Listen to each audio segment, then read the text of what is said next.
Gospel today we have this well-known passage in Matthew, Mark, and Luke of Jesus going to the Gadarenes and having this exorcism. In other Gospels, they give more details, whether Jesus casting out. Actually, this is the only Gospel where Jesus casting out or performing an exorcism on two people at once. And the other Gospels, it's just one person with many demons. Here, it's two persons with many demons.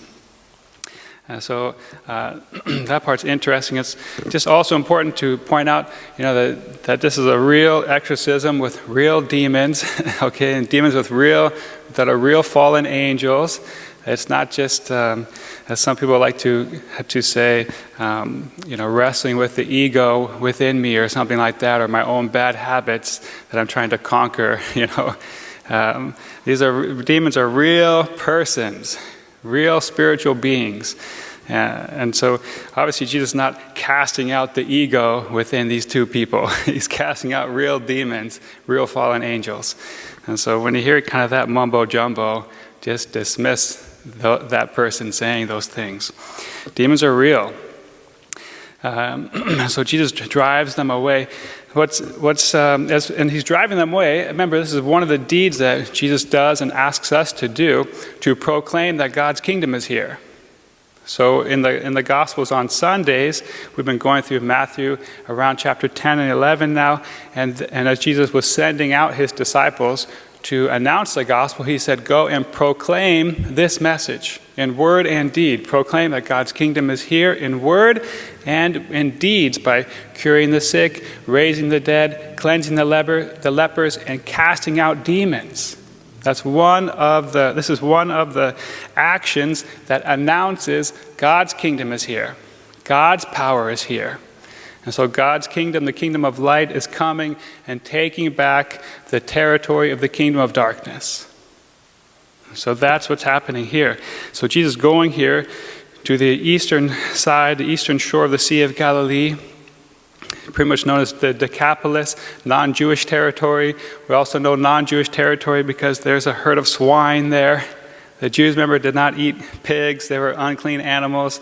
So Jesus going now out, even outside of the territory of Israel, and announcing that God's kingdom is here and bringing God's power, showing in power that God's kingdom and his presence and his authority is here.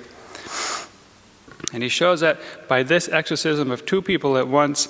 And the sad thing is, the whole town runs out there, and you think they'd be rejoicing that these two men have been freed from demonic possession.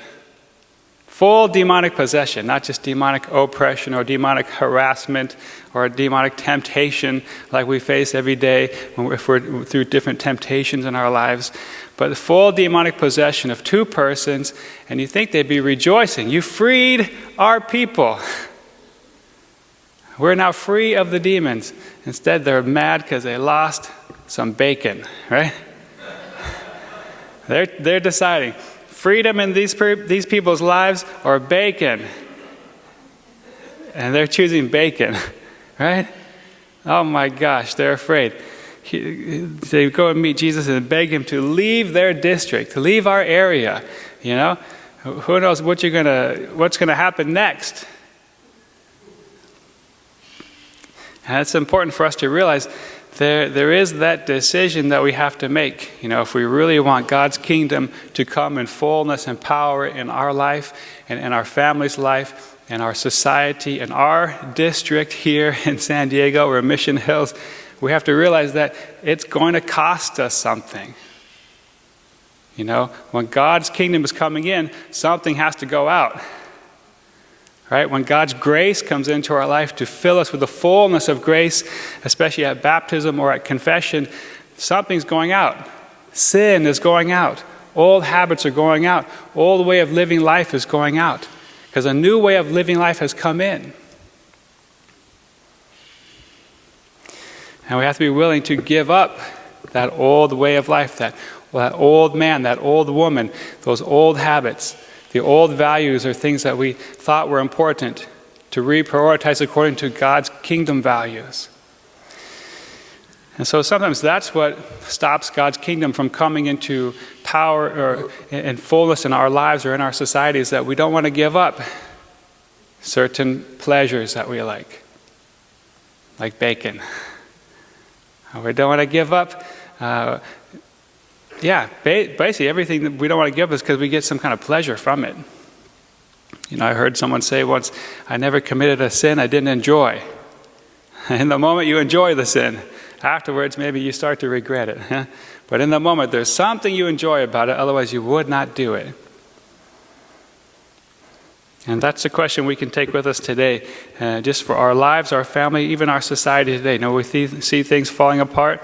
We have to be willing to give up old ways of living life, old habits, old earthly values that might be good temporarily, but in order to bring in eternal values that are good for eternity. Are we willing to give up everything for God? That's what Jesus asks us, right? Come and follow me. Take all you have, sell it, give it to the poor, come and follow me. Be willing to give up everything. Father, mother, son, daughter, will you give up everything to follow me in this new way of life that leads you to eternal life?